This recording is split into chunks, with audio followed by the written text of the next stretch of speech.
पुरुषोत्तमी परमा एकादशी व्रत कथा। सनातन धर्म में एकादशी तिथि को भगवान श्री हरि विष्णु की आराधना के लिए अत्यंत पवित्र और पुण्यदायी माना गया है।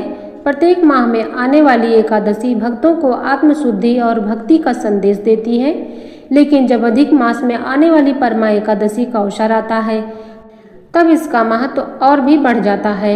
यह दुर्लभ एकादशी लगभग 3 वर्ष में एक बार आती है, इसलिए इसे अत्यंत विशेष और कल्याणकारी माना गया है। धार्मिक मान्यताओं के अनुसार इस दिन श्रद्धा और विधि विधान से व्रत एवं पूजा करने से मनुष्य के जीवन के समस्त पाप नष्ट होते हैं और भगवान विष्णु की विशेष कृपा भी प्राप्त होती है। ऐसी मान्यता है कि जो व्यक्ति श्रद्धा और नियम पूर्वक इस व्रत का पालन करता है और इस कथा का श्रवण करता है, उसे अश्वमेध यज्ञ के समान पूर्ण फल प्राप्त होता है। भगवान श्री कृष्ण ने अर्जुन से कहा था कि जो भक्त इस दिन भगवान विष्णु और माता लक्ष्मी की आराधना करता है, उसे मृत्यु के पश्चात बैकुंठ धाम की प्राप्ति होती है। तो आइए इस पावन कथा का श्रवण करते हैं। अधिक मास कृष्ण एकादशी। धर्मराज युधिष्ठिर बोले, हे जनार्दन, अधिक मास के कृष्ण पक्ष की एकादशी का क्या नाम है तथा उसकी विधि क्या है? कृपा करके आप मुझे बताइए। श्री भगवान बोले, हे राजन, अधिक मास में कृष्ण पक्ष में जो एकादशी आती है वह परमा, पुरुषोत्तमी या कमला एकादशी कहलाती है। वैसे तो प्रत्येक वर्ष 24 एकादशियाँ होती हैं। जब अधिक मास या मलमास आता है तब इसकी संख्या बढ़कर 26 हो जाती है। अधिक मास या मलमास को जोड़कर वर्ष में 26 एकादशियाँ होती हैं। अधिक मास में 2 एकादशियाँ होती हैं, जो पद्मिनी एकादशी शुक्ल पक्ष और परमा एकादशी कृष्ण पक्ष के नाम से जानी जाती है। ऐसा श्री कृष्ण अर्जुन से कहा। भगवान श्री कृष्ण ने अर्जुन को इस व्रत की कथा व विधि भी बतलाई थी। काम्पिल्य नगरी में सुमेधा नामक एक ब्राह्मण अपनी पत्नी के साथ निवास करता था। ब्राह्मण बहुत धर्मात्मा था और उसकी पत्नी पवित्रता स्त्री थी। यह परिवार बहुत सेवाभावी था। दोनों स्वयं भूखे रह जाते, परंतु अतिथियों की सेवा हृदय से करते थे। धनाभाव के कारण एक दिन ब्राह्मण ने अपनी पत्नी से कहा, धनोपार्जन के लिए मुझे परदेश जाना चाहिए, क्योंकि इतने कम धनोपार्जन से परिवार चलाना अति कठिन काम है। ब्राह्मण की पत्नी ने कहा, मनुष्य जो कुछ पाता है वह अपने भाग्य से ही पाता है। हमें पूर्व जन्म के कर्मानुसार उसके फलस्वरूप ही यह गरीबी मिली है। अतः यही रहकर कर्म कीजिए, जो प्रभु की इच्छा होगी वही होगा। पत्नी की बात ब्राह्मण को जच गई और उसने परदेश जाने का विचार त्याग दिया। एक दिन संयोगवश कौटिल्य ऋषि उधर से गुजर रहे थे, जो ब्राह्मण के घर पधारे। ऋषि कौटिल्य को अपने घर पाकर दोनों अति प्रसन्न हुए।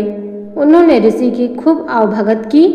उनका सेवा भाव देखकर ऋषि काफी खुश हुए और पति पत्नी द्वारा गरीबी दूर करने का प्रश्न पूछने पर ऋषि ने उन्हें मलमास के कृष्ण पक्ष में आने वाली पुरुषोत्तमी एकादशी करने की प्रेरणा दी। व्रती को एकादशी के दिन स्नान करके भगवान विष्णु के समक्ष बैठकर हाथ में जल एवं फूल लेकर संकल्प करना चाहिए। इसके पश्चात भगवान की पूजा करनी चाहिए। इसके बाद ब्राह्मण को भोजन करवाकर दान दक्षिणा देकर विदा करने के पश्चात व्रती को स्वयं भोजन करना चाहिए। उन्होंने कहा कि इस एकादशी का व्रत दोनों रखें। यह एकादशी धन वैभव देती है तथा पापों का नाश कर उत्तम गति को प्रदान करने वाली होती है। धनाधिपति कुबेर ने भी इस एकादशी व्रत का पालन किया था, जिससे प्रसन्न होकर भगवान भोलेनाथ ने उन्हें धनाध्यक्ष का पद प्रदान किया। ऋषि की बात सुनकर दोनों आनंदित हो उठे और समय आने पर सुमेधा और उनकी पत्नी ने विधि पूर्वक इस एकादशी का व्रत रखा, जिससे उनकी गरीबी दूर हो गई और पृथ्वी पर काफी वर्षों तक सुख भोगने के पश्चात वे पति पत्नी श्री विष्णु के उत्तम लोक को प्रस्थान कर गए। अतः हे नारद, जो कोई मनुष्य विधि पूर्वक इस व्रत को करेगा, भगवान विष्णु निश्चित ही कल्याण करते हैं। धन प्राप्ति के लिए परमा एकादशी व्रत के दिन करें ये अचूक उपाय। परमा एकादशी की शाम से लेकर अमावस्या तिथि की रात तक घर के मुख्य द्वार में गाय के घी का दीपक जलाना चाहिए। मान्यता है कि ऐसा करने से आर्थिक तंगी दूर होती है और माँ लक्ष्मी का घर में वास होता है। पुराणों के अनुसार एकादशी तिथि के दिन मानसिक शुद्धि भी जरूरी होती है। इस दिन मन से क्रोध, लालच और निंदा का पूरी तरह से त्याग करना चाहिए। मान्यता है कि ऐसा करने से जीवन में सुख समृद्धि और खुशहाली आती है। एकादशी के दिन भगवान विष्णु और माँ लक्ष्मी की पूजा में 5 पीली कौड़ियाँ अर्पित करें। अमावस्या के बाद इन्हें एक लाल या पीले कपड़े में बांधकर धन रखने के स्थान पर या तिजोरी में रख दें। मान्यता है कि ऐसा करने से दरिद्रता दूर होती है और धन लाभ होता है।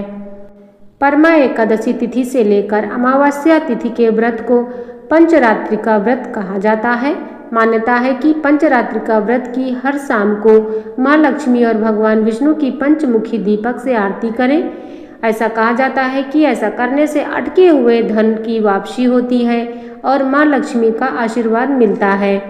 पंचरात्रि का व्रत के आखिरी दिन यानी अमावस्या के दिन किसी गरीब या जरूरतमंद को अन्न, जल, वस्त्र और पीले फलों का दान करना चाहिए।